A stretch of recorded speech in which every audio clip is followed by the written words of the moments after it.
Sebelum nonton videonya, Udah pada cuci tangan belum? Pause dulu video ini. pause dulu video ini. Pause dulu video ini. Cuci tangan dulu ya. Cuci tangan yang bersih. Pakai sabun. Pakai sabun. Cuci tangan yang bersih pakai sabun. Ayo, kita tungguin. Dan kalau kalian udah cuci tangan, Silakan lanjut nonton videonya. Silahkan nonton videonya. Nontonnya di rumah aja ya. Nontonnya di rumah aja ya. jangan kemana-mana. Jangan kemana-mana. Jangan kemana-mana. Yuk jaga kesehatan. Yuk jaga kesehatan. Yuk jaga kesehatan.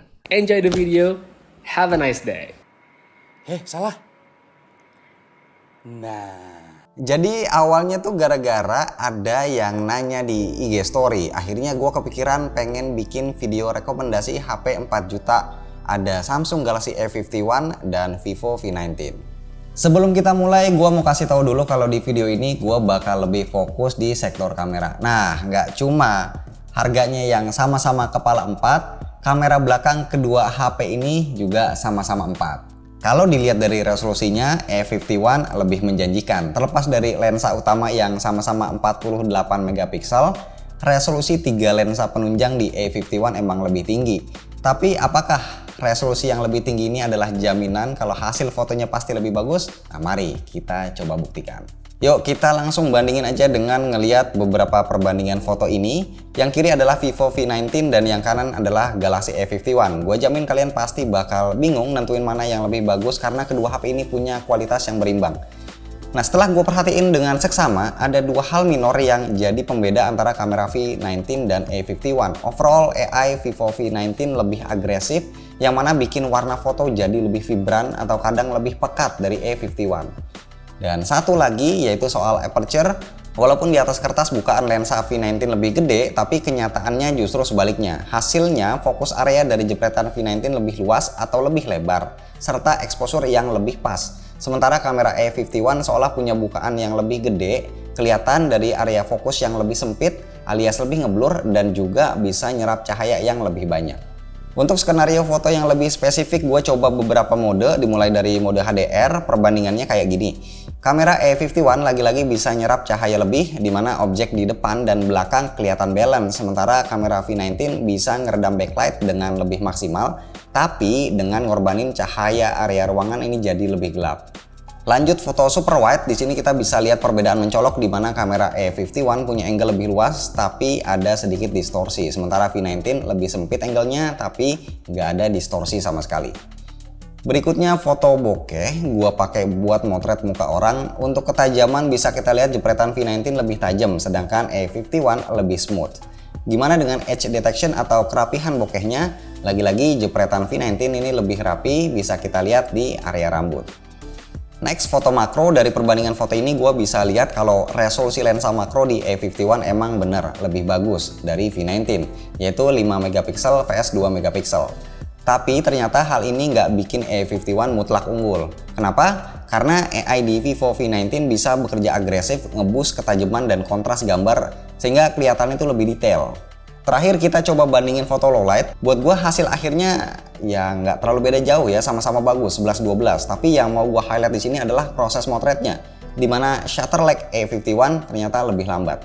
Satu lagi yang nggak boleh lupa adalah kemampuan selfie-nya. Kalau ngomongin selfie, emang di mindset gue nama Vivo lebih berasa nempel aja karena mereka basically sering bikin HP spesialis selfie. Dan hasilnya ternyata nggak meleset. Gue langsung nyoba selfie di kondisi yang agak ekstrim yaitu backlight dan low light. Di kedua kondisi ini kamera depan V19 sama-sama bisa ngunggulin A51 dengan cukup mudah. Ngomongin HP pastinya bukan cuma soal kamera karena performa juga jadi tolak ukur yang nggak kalah penting. Nah, di video ini kita dihadapin dengan pilihan yaitu Snapdragon 675 yang ada di V19 dan juga Exynos 9611 yang ada di A51. Mana yang lebih oke? Kalau kalian adalah user casual yang artinya cuma pakai HP buat medsosan atau multimedia ringan, kedua chipset ini bakal terasa sama asiknya. Lain halnya kalau kalian doyan main game, gua akan lebih rekomendasiin Snapdragon 675. Walaupun chipset tahun lalu, tapi Snapdragon 675 kebukti udah optimal buat jalanin game-game berat. Misalnya aja COD Mobile yang bisa pakai grafis very high, dibandingin Exynos 9611 yang mentok di high aja dan nggak ada fitur anti-aliasing. Kalaupun kita adu gede-gedean skor benchmark, hasilnya berbanding lurus di mana skor V19 lebih unggul. Kualitas layar juga jadi hal yang pasti kita pertimbangin ketika mau beli HP, dan ketika membandingkan kedua HP ini, gua amat sangat bingung buat ngasih pilihan mana yang lebih oke karena layar keduanya ini identik dengan panel yang sama-sama Super AMOLED.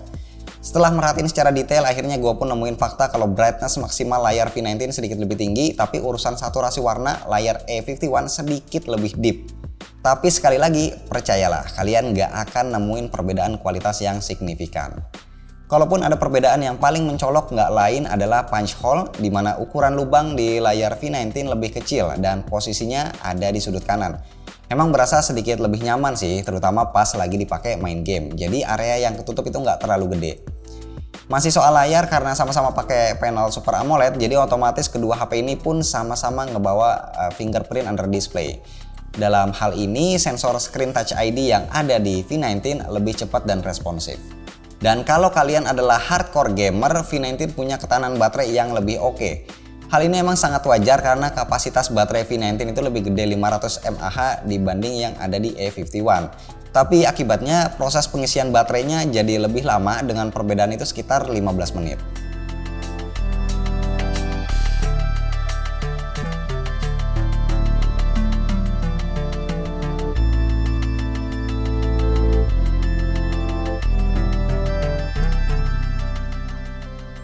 Hal terakhir yang mau gua bahas di video ini adalah desain dan handling. To the point, V19 dan A51 menurut gua ibarat anak kembar karena punya kesamaan desain. Dimensi bodinya ini mirip, terus juga bahasa desainnya 11-12 ada kesamaan terutama di layout kameranya. Kalau disuruh milih, desain V19 lebih enak dilihat karena frame kameranya lebih ramping. Terus juga ada tulisan spek kameranya, jadinya nggak terlalu kosong aja. Tapi kalau buat handling di tangan, gua masih lebih struck sama A51 karena bodinya lebih tipis dan juga lebih enteng. Nah, kedua HP ini hadir dengan dua versi. Kalau Samsung Galaxy A51 ini nawarin opsi 6128 atau 8128GB, sementara Vivo V19 ini nawarin opsi 8128 atau 8256GB. Kalian tinggal pilih mana yang lebih cocok buat kebutuhan kalian. Nah, kalau menurut kalian sendiri gimana? Kalau punya dana 4 jutaan, mana yang bakal kalian beli di antara dua HP ini? Komen di bawah ya. Kalau gua sih untuk kamera lebih condong ke V19, terutama karena hasil fotonya terasa lebih tajam, warnanya lebih deep dan lebih oke ngelawan backlight.